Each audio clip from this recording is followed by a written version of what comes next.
Alors, les études cliniques sont très importantes dans le sens qu'elles permettent qu'on puisse savoir, avant de mettre un produit sur les marchés, quels sont vraiment les bénéfices et surtout la tolérance de ces produits. Donc, études cliniques, ça veut dire tester chez les gens des produits. Donc, ce n'est pas en vitro ou sur des cellules, c'est vraiment, c'est qui les gens qui peuvent nous dire je sens que ça gratte ou c'est une rougeur qui dure quelques secondes. Donc, c'est important de détecter toute réaction aux produits avant qu'on puisse les mettre sur les marchés et même éviter de les mettre sur les marchés au cas où il y a des problématiques de tolérance. Du côté efficacité, les études cliniques nous permettent de soutenir avec robustesse tout ce qui est écrit sur les packs. Donc un produit qui dit qu'il est hydratant, il doit effectivement hydrater qu'on nous mesure de façon robuste avec des méthodes qui sont développées pour la cosmétique. Donc voilà, les études cliniques, l'importance pour moi en tant que dermatologue, quand j'ai prescrit, donc de l'autre côté de mon rôle en tant que prescriptrice et quand je recommande un produit cosmétique, ça m'assure d'avoir des études cliniques parce que je sais que ce que j'ai dit à mes patients était effectivement validé par des études avec des consommateurs ou des patients. Dans les domaines cosmétiques, on travaille avec différents sujets. On peut aller d'un produit crème glamour hydratant, passer par un produit qui va être un adjuvant dans les traitements de la dermatite atopique. Un émolien joue un jeu vraiment de traitement dans l'approche de la dermatite atopique ou de l'eczéma atopique, jusqu'à un photoprotecteur, un protecteur solaire, qui est considéré cosmétique en Europe, mais qui est considéré un médicament au Canada, aux États-Unis, en Australie. Donc, ce sont des approches complètement différentes et richissimes, parce que pour chaque type de produit, on va chercher quelles sont les méthodes qui peuvent vraiment démontrer de la meilleure façon l'efficacité, la tolérance de ces produits. On peut utiliser beaucoup de méthodes et on développe aussi des méthodes.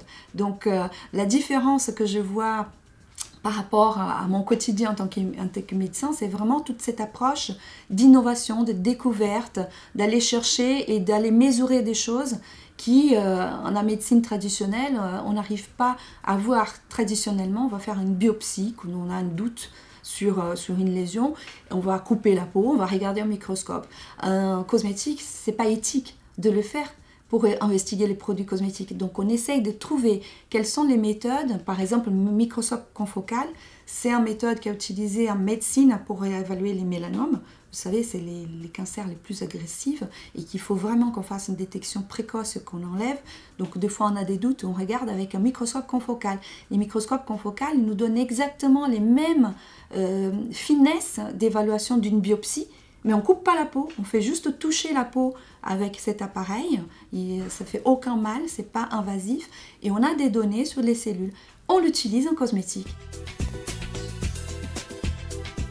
Oui, il y a des choses intéressantes aussi côté aspect la science des consommateurs parce que en plus de mesurer à travers des questionnaires qu'est-ce qu'on pouvait apporter avec un produit, aujourd'hui c'est mis en place d'autres méthodes, notamment d'avoir une caméra embarquée où la personne, au moment qu'elle va appliquer les produits, elle se connecte.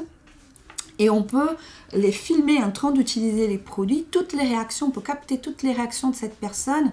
Par exemple, la dilatation de la pupille, qui montre aussi j'aime, j'aime pas, ou la façon qu'elle applique les produits. Donc tout ça, on apprend beaucoup avec, et ce sont des méthodes qui peuvent être utilisées à moyen, long terme, d'une façon régulière, pour évaluation de produits. Une autre possibilité aussi, c'est l'analyse des big data.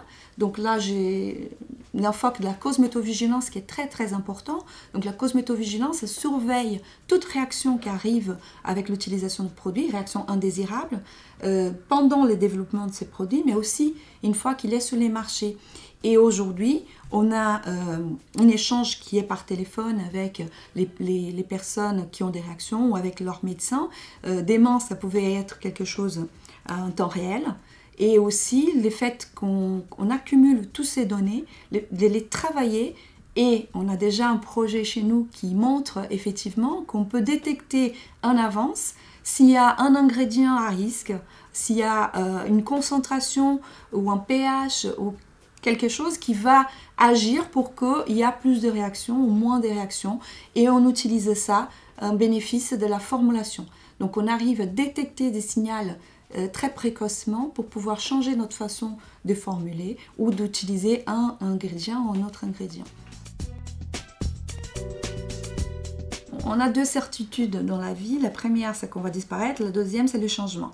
Donc tout change en permanence. Je pense qu'on est dans une époque où ça va vite. Et donc sans doute la qualité de personnes pour ces métiers de l'avenir, c'est la flexibilité, c'est la capacité d'innover, vraiment, de passer à une chose à l'autre et d'avoir des nouvelles idées. Donc c'est fondamental. Au niveau formation, bien sûr, ça reste, les pharmaciens restent chez nous un métier très très important. On se vend de médecins aussi, et c'est vrai que ça change par rapport à notre activité, soit de pharmacien d'officine ou un médecin au cabinet.